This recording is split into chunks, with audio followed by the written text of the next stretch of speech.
আসসালামু আলাইকুম। আজকে দেখাচ্ছি সবার প্রিয় এবং পছন্দের কাস্টার্ড তৈরি। আমরা এর জন্য প্রথমে আগে দুধ জাল করে নিচ্ছি। এর মধ্যে পরিমাণ মতো চিনি দিয়ে দিচ্ছি এবং টেস্ট বাড়ানোর জন্য আমরা কয়েক চামচ গুঁড়া দুধ দিয়ে দিব। দিয়ে দুধটা ঘন করব এবং করব। আর এর একটা সুন্দর ফ্লেভারের জন্য আমরা একটু এলাচ গুঁড়ো দিব।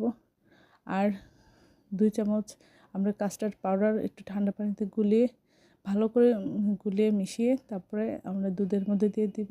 দিয়ে সাথে সাথে আমরা নাড়াচাড়া করব যেন এটা জমাট বেঁধে না যায়। এভাবে আস্তে আস্তে দুধটা নাড়াচাড়া করে আমরা জাল করতে থাকবো। জাল করে একটু ঘন করে নেব।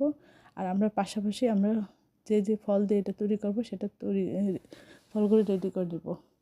আমি এখানে একরকম আঙ্গুর দিয়েছি, আপনারা চাইলে কয়েক রকমের আঙ্গুর দিতে পারেন। কলা দিয়েছি, আপেল কুচি করে দিয়েছি, আনার দিয়েছি। এই ধরনের ফলগুলো আপনারা আগে ওই বাটিতে রেখে তারপরে দুধটা এর মধ্যে ঢেলে দেবেন, তাহলেই তৈরি হয়ে যাবে সবার প্রিয় এবং পছন্দের কাস্টার্ড তৈরি। এই ধরনের সুন্দর সুন্দর ভিডিও পাওয়ার জন্য আমার চ্যানেলটি লাইক এবং শেয়ার দেবেন, সাবস্ক্রাইব করবেন এবং প্রিয়জনকে বেশি বেশি করে শেয়ার দেবেন, তাহলে এই ধরনের সুন্দর সুন্দর ভিডিও দ্রুত পেয়ে যাবেন।